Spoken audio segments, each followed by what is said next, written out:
we already kind of talked about the D1 aspect anyway. When did y'all realize you weren't going D1? And how did it like affect you mentally, physically, whatever? Like probably going into senior year. It was like I was only getting like preferred walk-ons, stuff like that. And I was like, I ain't walking on. And then, I mean, I'd honestly contemplated like not playing. I was fully satisfied not playing football in college, my senior football season in high school. And then like I had a good senior season, and then I started getting recruited. And I was like, I mean, I guess this would be cool. You know what I'm saying? Play the lower level, it would be fun, whatever. But like, I realized like after like junior year, I was like, nah, it's no shot. That ain't me. Because you know what I'm saying? I had friends who went D1 and like obviously they were getting recruited, they get calls from coaches, stuff like that. And you realize that I really wasn't torn that up. I wasn't that torn up about it, honestly, because I don't know, I'm the type of person where like football's never been like my entire life. It's just been something that I found fun to do. You know what I'm saying? I like to hang out with my friends. I like to play football.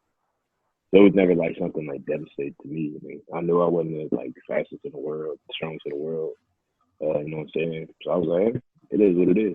I'm gonna just go, you know what I'm saying, find a place where I can get a good education, play football, have fun, meet some good friends. And like that's the end of it, honestly. It didn't affect me that much, truthfully. But I mean, I'm sure that's not the same story as everybody else. Yeah, I mean, like it was like interesting for me because like obviously, I mean, Blaire knows this. Like at Ainsworth, there's a lot of attention put on sports, and like life after high school. Like you got to sign the board where you're going. Like everybody in the class signs the board. You see where everybody's going and stuff. So it's kind of intimidating when you see your friends, like your homeboys, like Georgia, Vanderbilt, Tennessee, like all these D1 schools, SEC schools that they're committing to. And I'm still like, it's pending, like, where am I going? And it gets to like March and I'm still like having conversations with coaches and stuff like that, like trying to figure out where I'm going. And then April 1st, it was April Fool's Day, I went on a visit to Rhodes. It was a day trip, went there, and then I committed like a couple days later, the gritty days. But so it was just it took a lot of hard, tough conversations with, teachers in high school, mainly one in Coach Witt, where he was just like, you got to think past all that. You got to think past college. You got to think past, what your friends are doing and everything. And you got to think for yourself, everybody years and you're planning for the next 40 years and not the next 4, like that whole cliche thing. But like, it's true, like I could have gone to a D1 school that would not have set me up academically for, anything, so I think I made the right decision in going to Rhodes and staying at Rhodes, graduating, as opposed to just trying to chase the D1 status. Because I could have got lost at a D1 school. Obviously, education wouldn't have been the same. And so it was just tough, but at the same time, I had to make the right decision for me in the long run and say, I don't care. I'm gonna still go to this D3 school and ball, play sports, have the opportunity to play and have fun and meet cool people while getting a great education. So I didn't really once I had those conversations and really put it all into perspective, it didn't really bother me that much that I wasn't playing, Division I sports, because I knew I could, I had the talent to, but it just didn't. It didn't bother me that much. So yeah, that's how I felt. Bit with the wise words. Actually, I think that knowing, especially where all y'all played, even Cody, they went crazy championships on championships. So I can just imagine including me, we were all surrounded by so many people who were, like PJ said, they were going to D1, they were the talk of the town. Everybody kind of, wanted them at their school. So socially, that definitely weighs on you. And that weighed on me too. But what I tried to do, similar to PJ, was if I can't get that satisfaction when it comes to, the athletic program I go to, I'm going to make sure that I go to a school with a good education, go to a school that I know is going to challenge me. So that was the most important part, because regardless of whether you go to that really good school, the athletic program, it's all going to balance out at the end. If you go to that liberal arts school, or, some people will go Ivy or West Coast, or, some schools like that. But if you go to that good academic school, eventually it's going to help you out, because you're going to meet some great people along the way that are going to help you get the success that you thought you'd get at a D1 school anyway. So I think that was a big part. But in the beginning, it definitely weighed on me. I had to truly look at my situation and say, okay, I'm blessed to be here, instead of looking at other people's situations. Yeah, I can definitely get what you're saying, DJ, because I know, for us, outside of – I'm the only one that's really got through all 4 years, playing college sports. I know, coming out of high school, on the team, it was really just me and one other guy even getting recruited, because the other kids that had, the talent to play, they didn't have the grades. So it was just me and him. And then, halfway through the season, I was still talking through, Yale and Harvard. And then, the more we lost, the less they started, sending letters and stuff. So, and Case Western and Rhodes kind of stuck with me the whole way through. The more we lost, they were still calling, still checking on me. Coach Cordelli would call me every Friday after the game and still check on me, make sure I was doing all right. And, once it came down to it, the money worked out. I got to come here and, still pack the gym out. People were still happy for me. It didn't matter. Obviously, you want to go to those big schools because you see them on ESPN. You grow up watching these guys play D1. But at the end of the day, once you get here, you realize it's all the same stuff. You may not get the promo, the big ESPN packages and stuff, but at the end of the day, ball is ball. So you figure it out. Everything happens for a reason. I will say Blaire had a big impact in me going to Rhodes, because she graduated 2 years before me, and when I was looking at schools to the side, and like I said, I was talking to Whit, and he was just yeah, Blaire's down there. She's doing her thing, going to Rhodes. I'm like, bro, what the hell is Rhodes College? I'd be seeing the emails that they sent, and I would just just ignore them, spam them, whatever. And then I was actually okay, I gotta go to college somewhere, and and they were yeah, it's a good school. Was Casey down there? Yeah, me and Robin Cowell. Yeah, from my year. But he didn't play sports though. Neither did Casey. Casey ran. She didn't run all 4 years, so. Yeah, but yeah. So I had something to actually look at and say, okay, she's doing well. It seems like she's enjoying it. To some extent, she's still there. So, yeah, that was definitely impactful in my decision making, because I didn't have anything to look at when it came to Rhodes College. I didn't know what that looked like at all. Where is it? All that stuff. And so seeing Blaire and having Blaire go and Okay. Yeah. Repeat what you just said, bro. Your Wi-Fi cut out. We didn't hear what you said. Oh, y'all didn't hear what I said the whole time? No, the last sentence. Oh no, I was just repeating. It was definitely impactful. Blaire going there was impactful for my decision making. I think people don't understand how competitive D3 is in terms of each sport, football, basketball, baseball. I think people are under the assumption that D3's athletics aren't as fun, or there's not enough competition in them. Mm-hmm. And I think once you kind of once you play D3 sports, you understand that there is a certain level of commitment and a certain level of expectation that does fulfill your competitive, drive or whatever it is that makes you want to play sports. I think once you play D3, you realize that D3 does meet those, meet that criteria. But, in high school, you only hear about D1 or D2 schools, really just D1. You don't Yeah, really it's hear about really D2 schools D1. at all. And you think that that's the only kind of good football, only kind of good basketball, only kind of good lacrosse. But, there's plenty of good lacrosse and plenty of good, football and basketball, no matter what level you are. And I think that, there's a connotation that D3 athletics doesn't meet those expectations.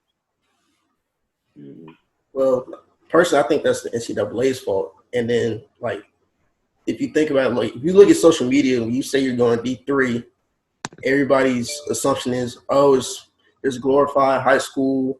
It's not that big of a deal, yada, yada, yada. Where at the end of the day, there's people that'll bust your ass too. And there's still a lot of these guys that are playing D3, no matter what the sport is, that were still the best player at their high school. Like, this is still good competition at D3. And until we do a better job of promoting that, I mean, all of us were good, like, examples of it. But until the NCAA as a whole does a better job of promoting it, I don't think that stigma of D3 sports is going to go anywhere anytime soon.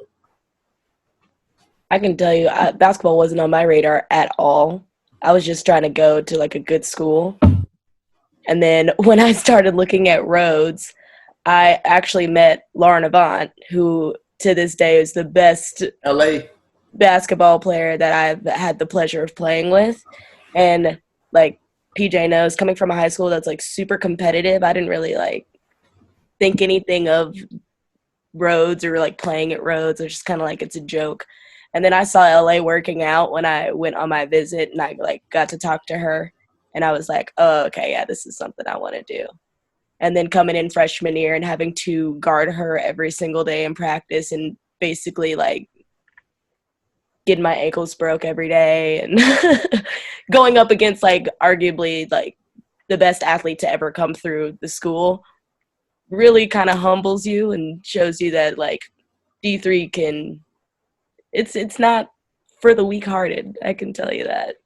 It definitely has a whole bunch of hidden gems, but basketball wasn't on my radar at all. And then I saw LA practicing, and I was like, okay, I think this is something I can do. Maybe let's try it out. It ended up working out, so I'm glad I did it. I ain't gonna lie, I had no idea what the competition level was like. Yeah. I'm gonna be real. I'd never heard of Rhodes. Like, it was right down the street from my house. I had no clue it was here. I've never heard of Rhodes before. I feel like most people don't know what the competition level is like until, like, that first practice. They're there. And you're like, dang, like, these people are, like, faster than I thought they were. They're stronger than I thought they were. And you're just like, they're not high schoolers anymore. It finally hits you that these are grown, men and women playing sports. Yeah. And it's a different level. It's a different speed to it. So it's true. Even, like, in high school, you know what I'm saying, a lot of us came from, like, really successful high schools, and you played against D1 guys, and you also, you know what I'm saying, you played with D1 guys, so you know what the level of competition is like. But, I mean, like you said, I don't think I expected coming in, especially coming from a real successful school, that it would still be as competitive as it was, truthfully. And then, you know what I'm saying, you get to practice, you get into the first game. It's like, okay, like you're saying, like, these is, you know what I'm saying, these grown folks too, you know what I'm saying? And there's a certain aspect of that that makes it more competitive in that way. So, I mean, it wasn't like D3 was some sort of step down at all, in my opinion. I think going back to what DJ said earlier about how academics, with that being such a high priority on my list, that's what made me feel comfortable with, like, going to D3. Like, I didn't really put so much emphasis on the division just because Rhodes has such a good academic curriculum as well. So, but I mean, it just at first, like, hearing that I was going D3 instead of going somewhere else, it was emotionally it did take an emotional toll on me at first, just because I also did have a lot of injuries. So I thought my whole basketball career was over. So going to Rhodes was actually a blessing. Interesting. Oh, do you leave us, bro? I'm done with my coffee out. I'm coming back. He on his AirPods. He I good. about So, the AirPod game. Yeah, my AirPods. so I'm gonna address something I'm sure all of us will have to deal with growing up for sure. How have you kind of dealt with the stigma that when you talk or when you go to class, I'm sure most of us were in like advanced classes growing up, you get this thing where you're told you're really articulate, you're quote unquote talking white. How has that like affected y'all like in your lifetime? I mean, the way I look at it, like when I hear somebody tell me, you know, you don't sound how you look, or you sound a certain way, I just think back to their home, how they were raised. I mean, most of the people that you hear that come out of their mouths, that's not something that just originated from them. That's something that they probably started to believe at an early age, that certain people are supposed to sound like a certain way, or just kind of how they grew up. So it's not that I feel sorry for them. It's just more that I'd rather you got to understand who you're talking to. Like, you can't just always be assuming, because like a lot of y'all and me, like I was raised in a house where I couldn't talk any certain way, or my mom was going what I'm saying, like I couldn't talk any certain way. Like you gotta speak with correct grammar. You can't just be speaking nonsense. I mean, obviously you can have your fun here and there, like I do definitely, but there's a certain standard you got to give yourself, because there is a stigma, people of our color, like there is a stigma, like, and when people, and I wouldn't even say just with Black people, I'd say in general. So it's definitely something that you gotta stay very woke to, but you can't let that deter you, and you can't be speaking a certain way just because you want to impress anybody or somebody at the same time. So I just try and stay myself, because I don't want to be talking like I'm at a tea party the entire time and having a conversation with somebody. I want to have fun, but at the same time, like, I'm not going to tolerate you telling me you talk white, or all this type of stuff. Nah, man, it's just I talk how I talk, because my mom raised me right. All of our parents raised us right, and that's just kind of how it works. So. I don't know, man. I think it was a bit different for me. Like, I used to be embarrassed, to talk a certain way, because, my mom raised us a certain way, but at the same time, you're around friends from that neighborhood, things like that. You want to fit in at the end of the day. So I think since I was probably, a kid, like elementary school, I had mastered the art of the coach, which, and so, I mean, that's something I still like struggle with to this day. Like, trying to talk, like I'm talking to y'all the same when, I'm talking to someone at work, but that's difficult to do. So, I mean, I wouldn't want to like kind of oversimplify it and say like, hey, like, you can just talk how you want to, and and also in addition to that, just because, people say you sound articulate, that I think a lot of times you tie that back into your identity, and so you make yourself feel like, maybe I do talk white, maybe I do this, So I think, just like DJ's saying, there's a certain aspect of learning how to compartmentalize things, and like knowing who you can talk with, how you want to. But in addition to that, like, there's a time when you do have to be articulate, and that's just the way of the world, in my opinion. Yeah, I think for me, like DJ was saying, like it helps to find that identity in who you are, how you were raised. This is how I am. I may be different from the norm that I grew up in the neighborhood. But at the same time, like as I got older, I started trying to separate it from a race thing. Like how everybody looks like, oh, you talk white, or you act this way, you act a certain way. But at the same, like, trying to figure out what it actually means to talk how I talk, or be articulate.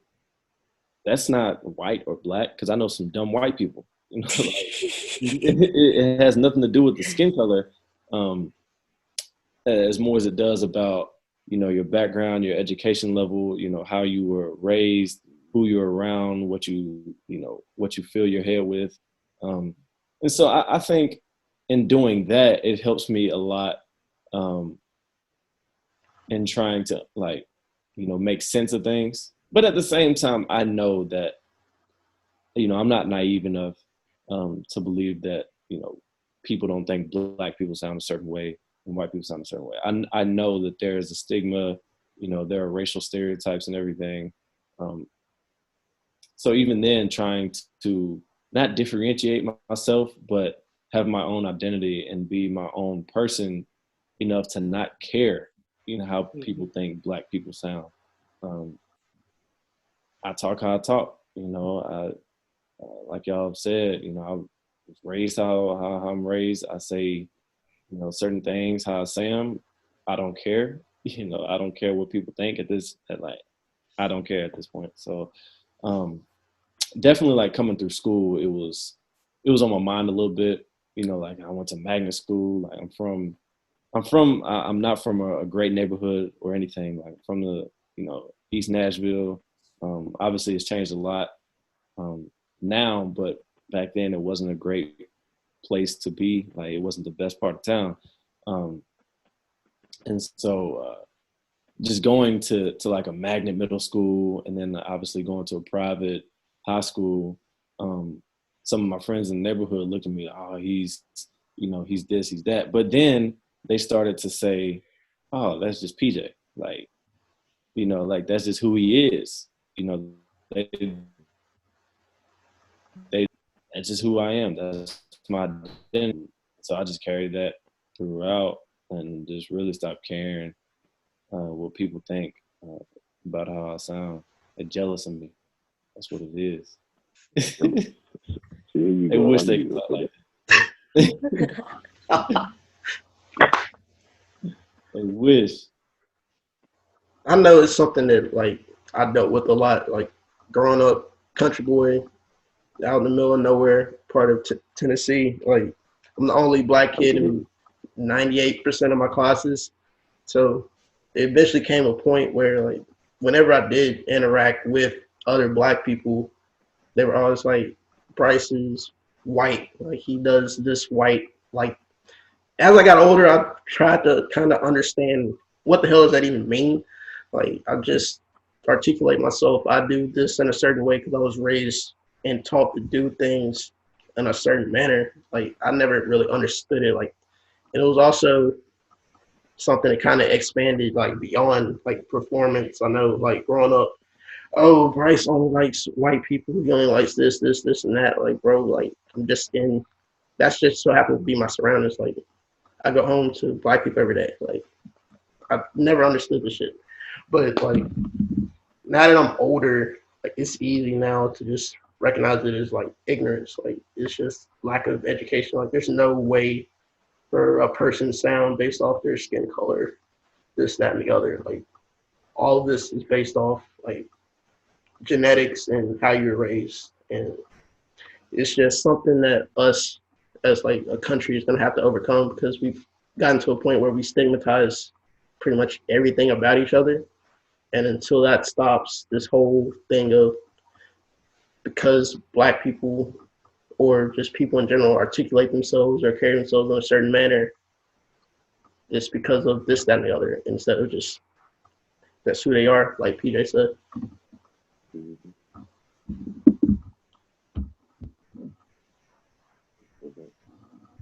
Yeah, I mean, I definitely think that at times it can be destructive. You tell, coming up, you want to meet people and be successful and do different things and, branch out. And then certain people, especially when it comes from someone that's within the Black community, they say a certain thing kind of like that. Not that you're trying to climb some ladder or anything like that, but not kind of looked down upon. It can be destructive. So I think that's something that even we all need to work on. I feel at times I find myself hearing someone talk a certain way or do a certain thing, and I'm like, oh, okay, they're doing this to not be white, but maybe do this just to gain this sort of advantage that's not really them. But you got to understand that everybody is different. Like you say, everybody raised different. So I definitely agree with that too. I think the underlying thing is that I think the issue with it is that when people say, "Oh, you talk white" or "you're talking white," they are using the term "white" to be a stand-in, a replacement, a synonym for intelligence.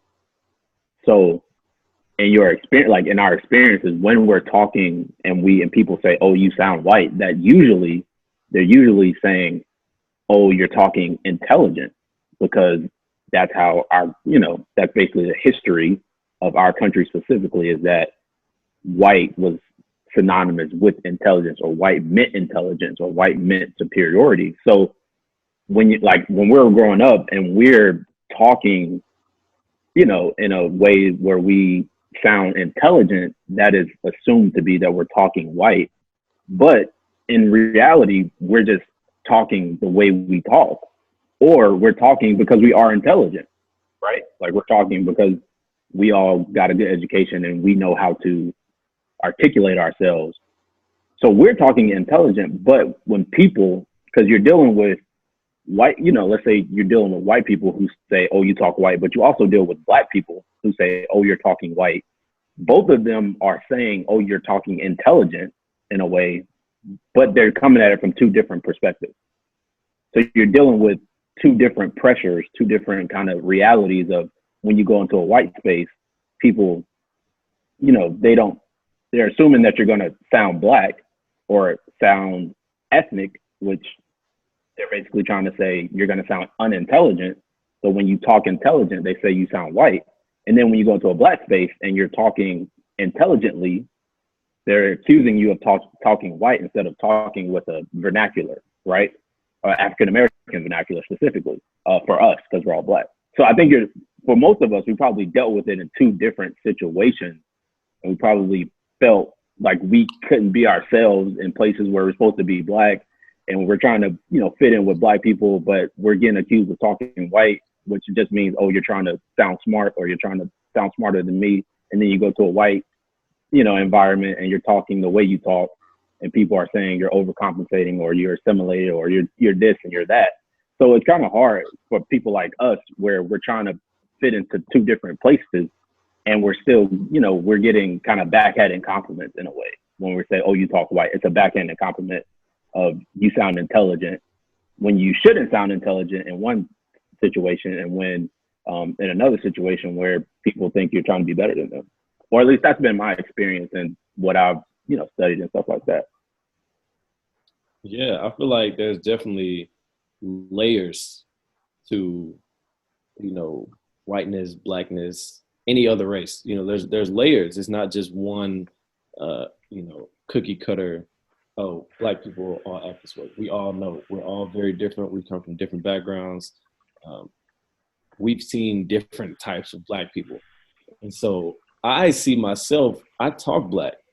This is how I talk. This is a form of blackness. You know what I'm saying? Like, this is how I talk. This is how I was raised. I'm black. I talk this way. This is black to me. You know what I'm saying? So I don't really, I think the world sees it metaphorically as black and white. There's only this way or this way. There's no gray area. There's no layers. And like Duke was saying, there's no, people see it as white is right, black is ignorant. So I think if you start to view it as there's layers to whiteness. This white person is different from this white person, and this Asian is different, this Hispanic, all. Nobody that's the same exact way. No people being able to say, "This is how I talk. This is who I am." Oh wait, y'all can't hear me. Can you hear me now? Yeah. About the little notifications, but yeah. So it's just understanding, is different facets and different levels of who people are.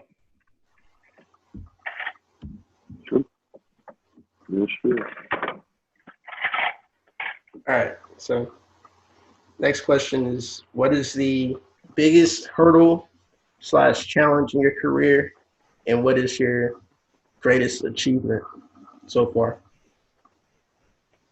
This year? No, like In your career. career, In your sports career? sports, business, whichever one you choose. So hold on. So repeat that again. The biggest. Challenging. Hurdle, Yes. biggest hurdle and or challenge in your career, and your greatest achievement in your career. It can be sports or business. I mean, y'all are graduated, y'all have jobs, like y'all can talk about your business career. I think the biggest hurdle is like redefining who you are after like finishing a sport. That was probably my biggest hurdle because I had played basketball for 15 years. And then once I graduated, I had like no idea what I wanted to do because I was just like, I'd just been playing basketball for that time. Like I knew I was going to have to enter into the adult world and figure out my life after college. But I think that was probably like the biggest hurdle that I've had to deal with because you go from so much structure with waking up and being on a schedule and having someone tell you what to do versus now adulting. It's like it's really you driving every decision that you make instead of somebody else kind of filling that void. So I think that's been the biggest hurdle. But achievement is figuring it out. And I'm still in the midst of doing that, obviously. But being able to say, like, I'm successful and I have a job right now while all this craziness is going on, like, and I'm very stable in what I'm doing. I think that's my biggest achievement is actually being able to say that I am figuring it out. And I'm not just like some lost puppy because there was a time where I didn't know what was going on, but I feel like I'm making the right steps.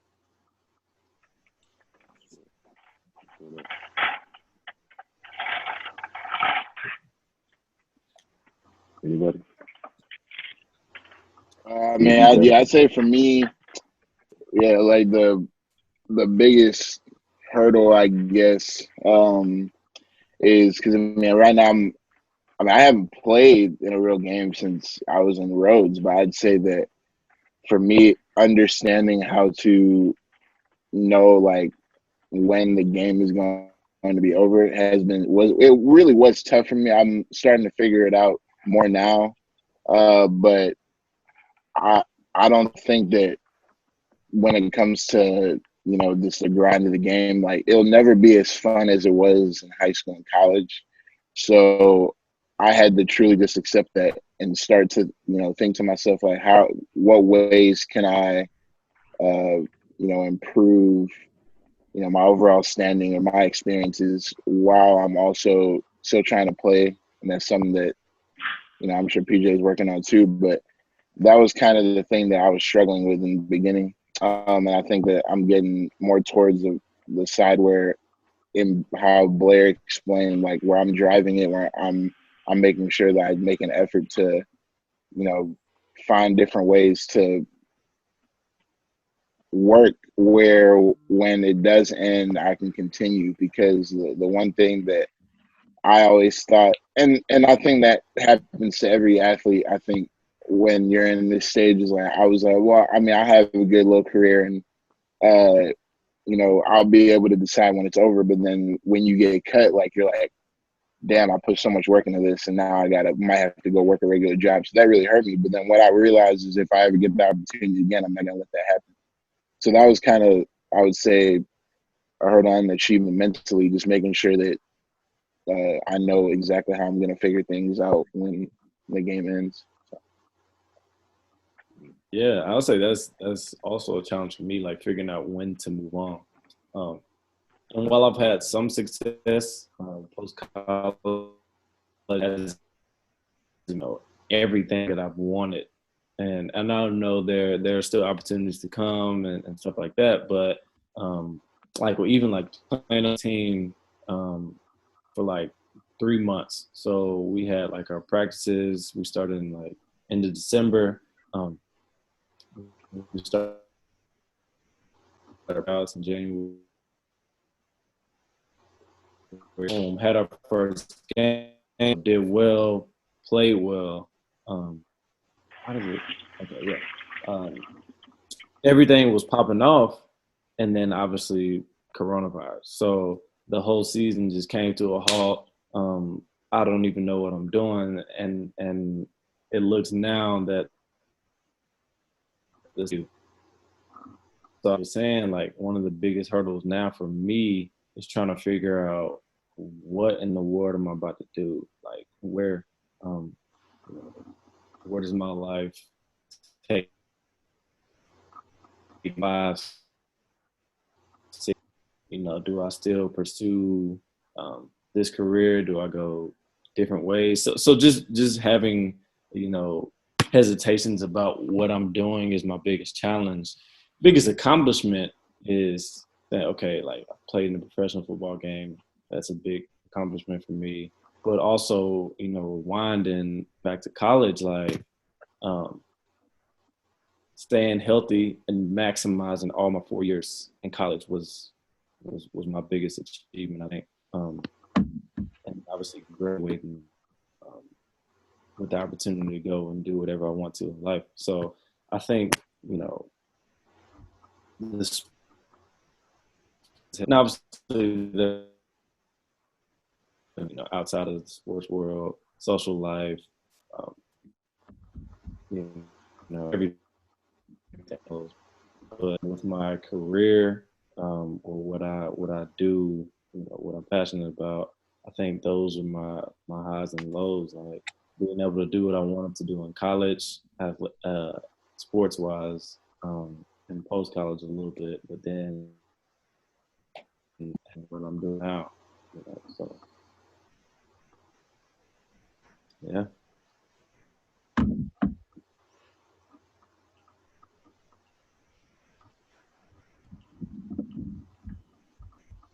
Bodie? Why y'all calling me? There's a whole lot of other folks that ain't talk yet. You with us? Huh? I'm listening. I'm just watching this. Yes, man. What y'all got? I think as far as like my greatest achievement as of now, I mean, obviously graduation, whenever that happens, that's dope. I mean, it's one of the best schools in the country, and I made it out. And then obviously starting all this, I mean, I talked to PJ into my going into sophomore year.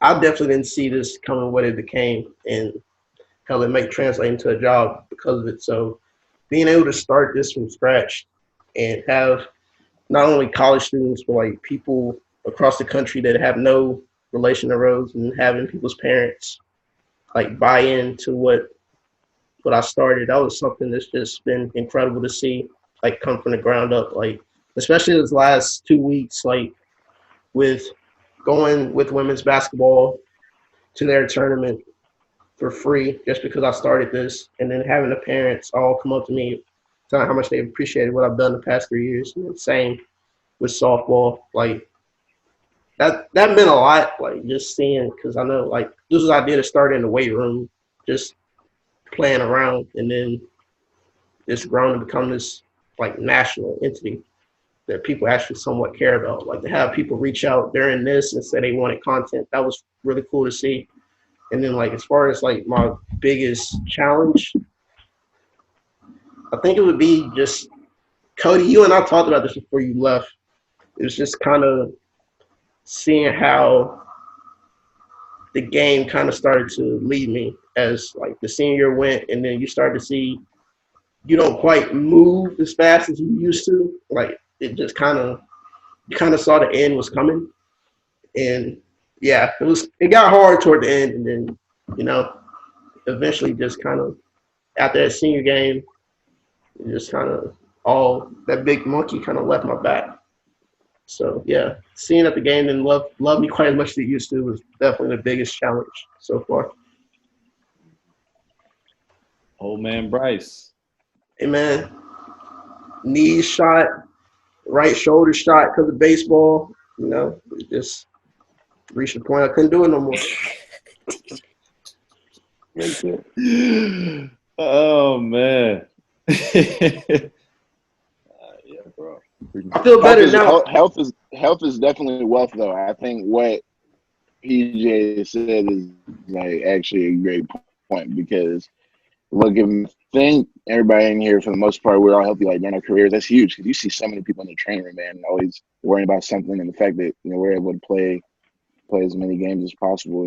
That's very important. And I think just one more point before we move on, just like another hurdle I think we all had to deal with was just honing in on our love for the game, for individual games that we played, the sports we played, because at times it was tough. Whether it was how well we were doing, specifically to football, there were times I definitely felt like, okay, I feel like there's some other programs that are doing as well.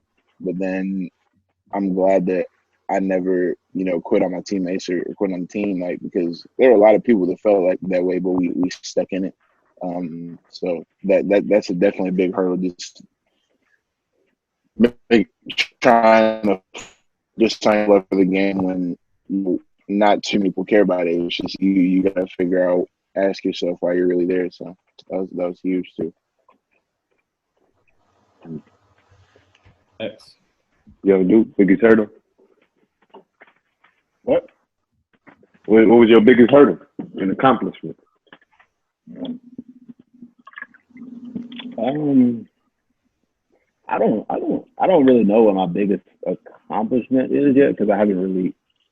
I mean, obviously, I graduated, but I'm still in school, so like I feel like I'm still like I've accomplished something, but I wouldn't, say that's my greatest accomplishment.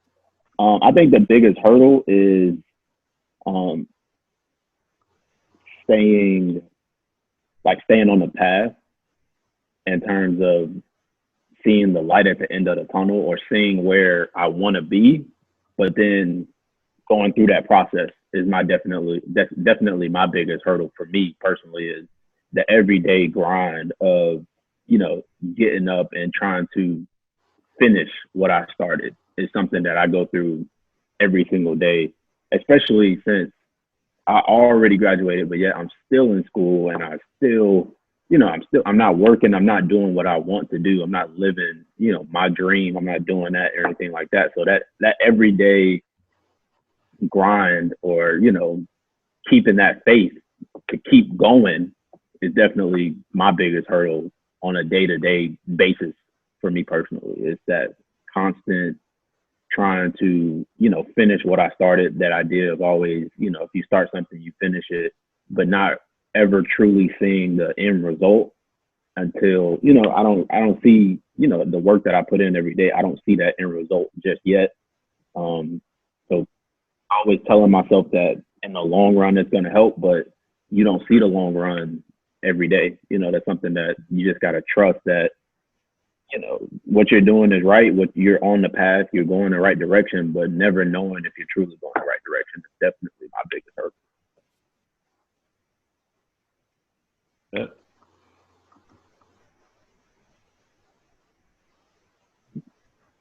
Danny, Cody, Blaire. Cody, well, I would say my biggest achievement would be becoming a financial advisor. That's something that I wanted since I was a freshman year. I would go around saying that's what I want to do, and that being my first job was a huge accomplishment.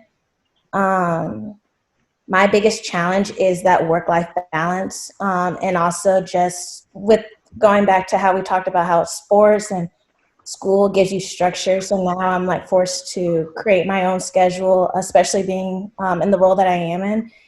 I basically can build my business however I want. So it's not somebody telling me, oh, you need to be there at this time or you need to do this. Everything is decided by me. And so I can be as great as I want to be, or I can be as bad as I want to be. But it all just takes commitment and motivation, and just also finding time just to debrief and everything. And then I would also say another big challenge is the fact that I'm just young.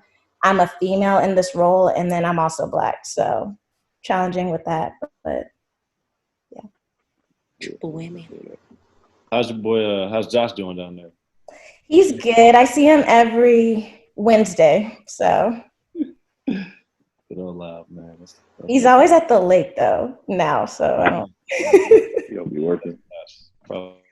But it's always good seeing a familiar face. That actually made it a lot easier just by having somebody who is also young. Oh, yeah, he loves that. Man. Love. What? What? What? Speaking gibberish. All I heard was love. Yeah, what's- Who was that? Yeah, who was talking? That was DJ. Is that DJ? What you say, DJ? He on mute. DJ, unmute yourself. Oh, he froze. La, la, la, la, la, la, la, la. Speak to him in a language he knows. wow. Oh, there we He go. gone. I'm good now. He go. He done dropped off. He kicked him out. You Oh, did? yeah. No, Zoom kicked him out. Maybe his Wi-Fi messed up. Oh, that's crazy. Hold on, my laptop's gonna die. Let me plug up. D, you back? Cody, you the busiest person I know, bro. What you mean? In quarantine. Busy in quarantine. Yeah, doing everything. That- bro. The hell, My bad. the hell I'm happened? back in. I can't see any of y'all. Hit start video, DJ. Yeah, you gotta start the video. There you are. You good now. You got kicked out. That's all. You good? Hey, There's something wrong with you. He's stupid. Oh my goodness. Now he's frozen again. He's frozen again. Nah, never mind. Him being frozen like that is perfect. Too. Exactly. Oh man. What was the question? The biggest challenge and biggest achievement was. Challenge. I think in college it was like, I guess like seeing my own leadership potential. You know what I'm saying? Like branching out and like seeing myself and having a different identity outside of football was like a big hurdle for me. But I feel like once I did that, you know what I'm saying, found the things, jumped, like joining clubs and like just kind of like putting things into perspective and seeing what I was capable of, that was like a big challenge. But I think that was an achievement as well. So like seeing that got me to see that like I was capable of way more than I thought I was, and just allowed me to like think more about kind of what was capable, you know what I'm saying? Like I was capable of, you know what I'm saying, leaving Memphis instead of like taking a job that would have been like secure there, like having the confidence to like move to New York and like figure out, you know what I'm saying, my life, take a job that I had no idea what I would be doing, but like it would be exciting. And like kind of in that, the challenge is like still finding the balance, you know what I'm saying? Because a lot of, you know what I'm saying, getting here was being always on, always trying to find a way to like, you know what I'm saying, do better for myself, and try to like strive for new opportunities. In that there's, you know what I'm saying, you have to really find the time to relax and tell yourself like, hey, like, you know what I'm saying, just because you're not always, you know what I'm saying, working towards something new, or like grinding on something new, that you're not necessarily doing something wrong. So, you know what I'm saying, it's finding that work-life balance and like trying not to be always, you know what I'm saying, working and like stressing yourself on like what you need to be doing next, but also like living in the moment sometimes and being like, I'm thankful for where I am.